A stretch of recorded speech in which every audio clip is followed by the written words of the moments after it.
Why this machine became the nightmare of every rear line. It's 2 in the morning somewhere in eastern Ukraine.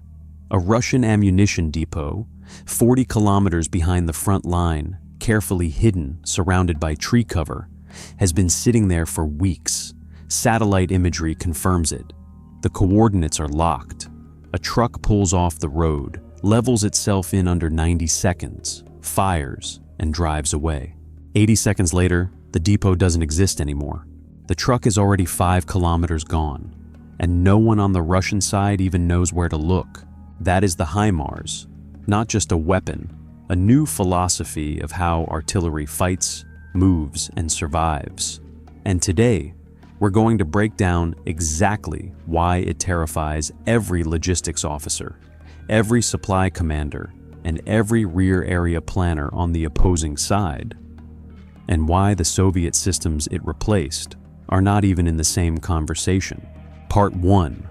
What HIMARS actually is. The full name is M142, High Mobility Artillery Rocket System, and every word in that name matters. High mobility, artillery, rocket, system. Start with the platform. Unlike the older M270 GMLRS, which sits on a tracked chassis, the HIMARS rides on a standard 5-ton wheeled military truck. That decision alone is revolutionary. A wheeled vehicle can travel on roads at highway speeds, up to 85 kilometers per hour, with an operational range of 480 kilometers. It can be loaded onto a C-130 transport aircraft and flown anywhere in the world within hours. A tracked system cannot.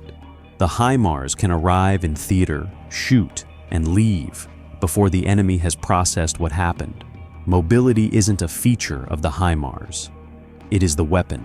The launcher pod holds either 6 guided GMLRS rockets, 227mm GPS and inertially guided, or a single ATACMS ballistic missile. The GMLRS in its standard variant reaches 70 to 92 kilometers. The extended range GMLRS pushes that to 150 kilometers. The ATACMS reaches 300 kilometers.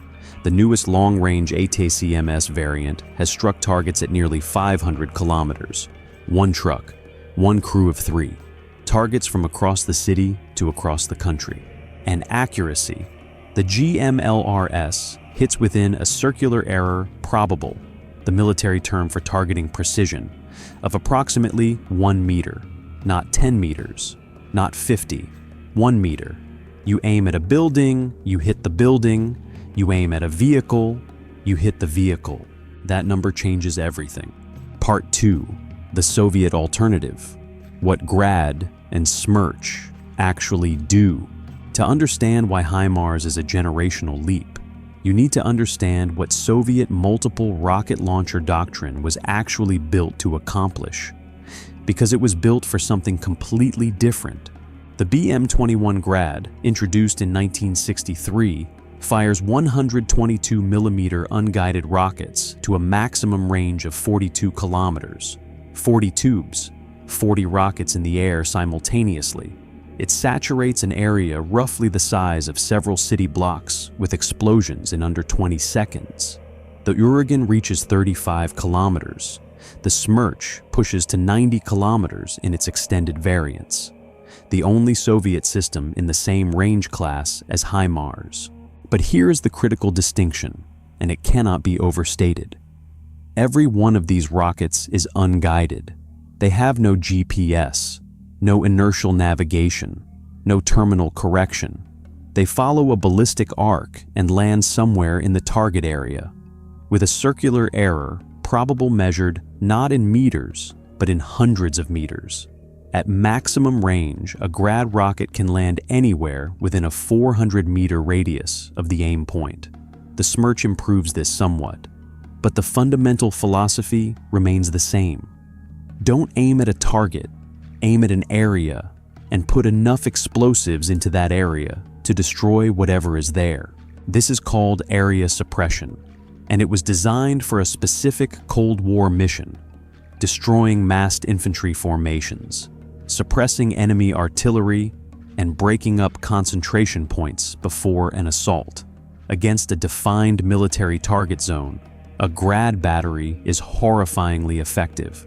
Against a precise target, a command vehicle, a radar installation, a fuel depot hidden among civilian infrastructure, it is nearly useless. You cannot surgically destroy a specific building when your weapon's accuracy is measured in football fields. The gap in precision between a Grad and a HIMARS isn't a gap. It's a chasm from a different century. Part 3. The shoot-and-scoot revolution. There is a concept in artillery warfare called counter-battery fire. The practice of detecting an enemy artillery system the moment it fires and destroying it before it can reload and move. Modern counter-battery radars can track an incoming round in flight and calculate the firing position within seconds. In the age of unguided rocket artillery, this created an arms race. Fire, move, survive. Soviet systems are heavy. A Grad battery on a tracked or wheeled chassis needs several minutes to pack up and move after firing. Several minutes is an eternity when enemy radars have already calculated your position and artillery is inbound. The HIMARS was engineered around this problem from the ground up. The entire system, fire, lower the pod, drive, takes under 90 seconds. The crew fires and is moving before the rockets have even reached their target.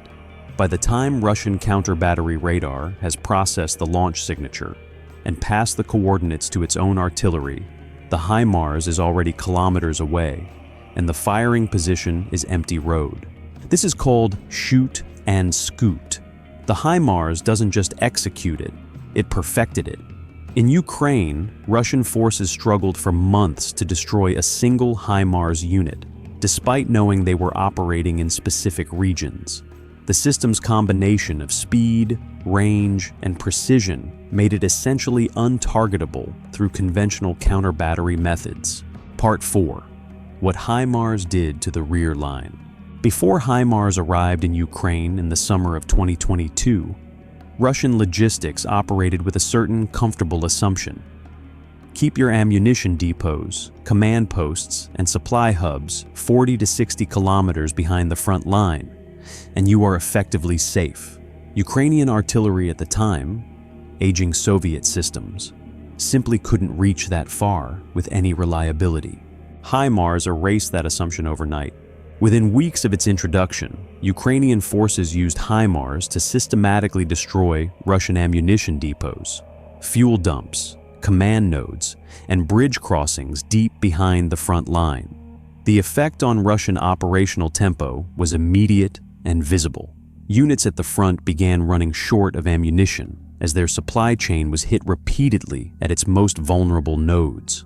Russian commanders were forced to disperse their logistics footprint, move supplies more frequently, and push depots further back, which created their own problems of distance and delivery time.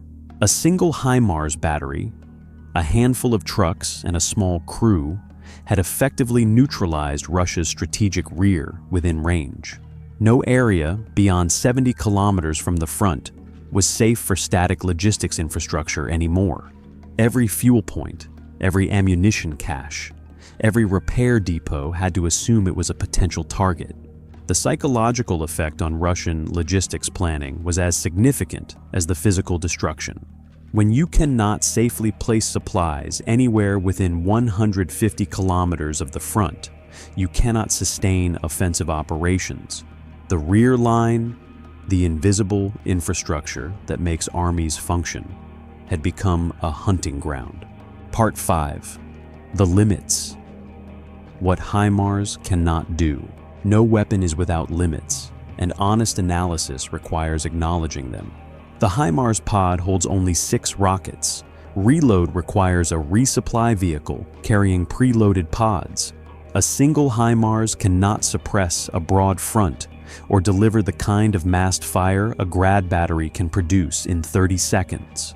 For area saturation, suppressing an infantry assault, breaking up a concentration, the sheer volume of a Grad salvo has its own brutal effectiveness that precision cannot replicate. The HIMARS is also vulnerable to air defense if used carelessly. Its rockets follow a predictable ballistic arc after launch, giving sophisticated radar systems a window to intercept them.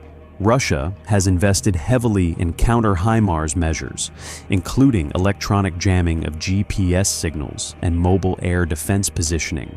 Ukraine has had rockets intercepted. The system is powerful, but it is not invincible. And it is expensive. A single GMLRS rocket costs approximately $170,000. A Grad rocket costs a few $100s. In a prolonged war of attrition, the economics of precision fire create their own strategic pressures. Closing. The M142 Grad was built to flood an area with steel and fire. It is a weapon of mass, of volume, of overwhelming saturation. In the right context, it is still devastatingly effective. The HIMARS was built to find one specific thing and make it cease to exist.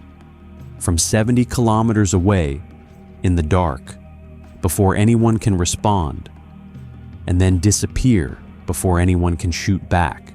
These are not two versions of the same weapon. They are two completely different theories of what artillery is for. One says, hit everything in the area and something important will die. The other, that second theory is winning, and every army in the world is taking notes.